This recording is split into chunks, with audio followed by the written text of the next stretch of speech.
ngàyនេះដែរគឺខ្ញុំចែករំលែកបបសោទីទួចជូនបងប្អូនហើយមានបំណងថាចង់ជួលម៉ូតូជួលឡានជួលអីលក្ខណៈថាបើកមុខរបរជួល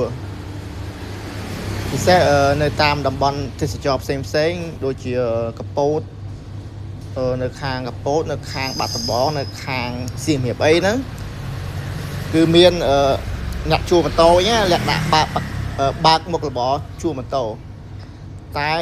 ម៉ូតូដែលរកចំណូលយើងបានមានតែអាសងឯងហើយនឹងម៉ូតូស្គូពីក៏គ្រាន់បើដែរតែបើបងប្អូនលក្ខណៈថាអាម៉ូតូคลิกនេះបងប្អូនត្រៀមចិត្តត្រៀមកាយណាគឺបញ្ហាវា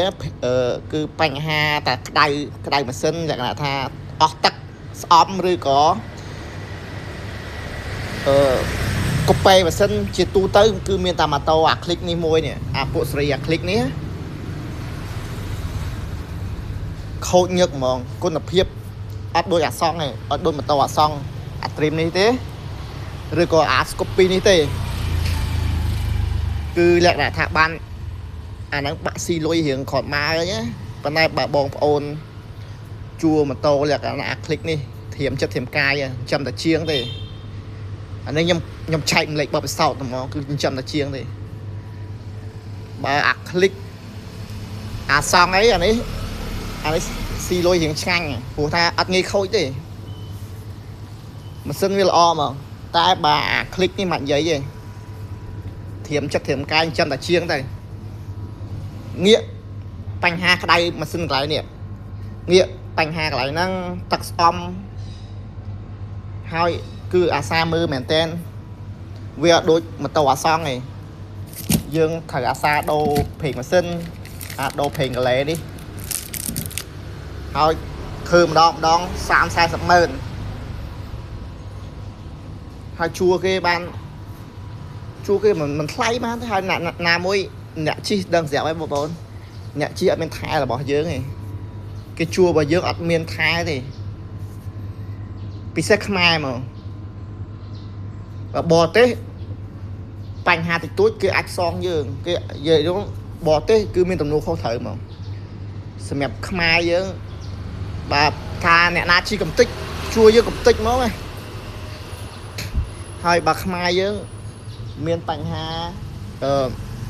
គឺជួយកម៉ូតូយើងទៅប្រចាំទៅនាំតាដោះស្រាយបាន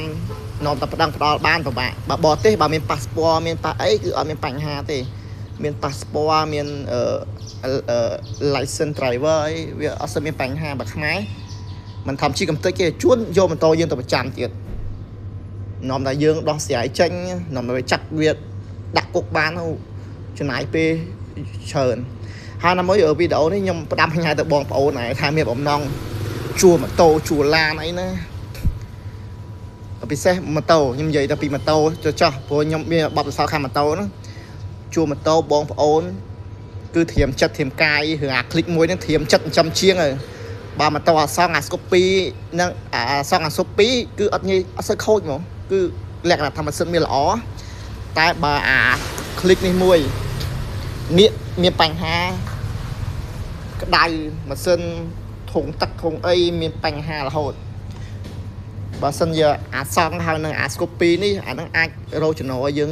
បានអាចយើងចំណេញច្រើនតែសម្រាប់ម៉ូតូคลิกនេះមួយចាំតែជាងទេបងប្អូនអញ្ចឹងបានខ្ញុំឃើញ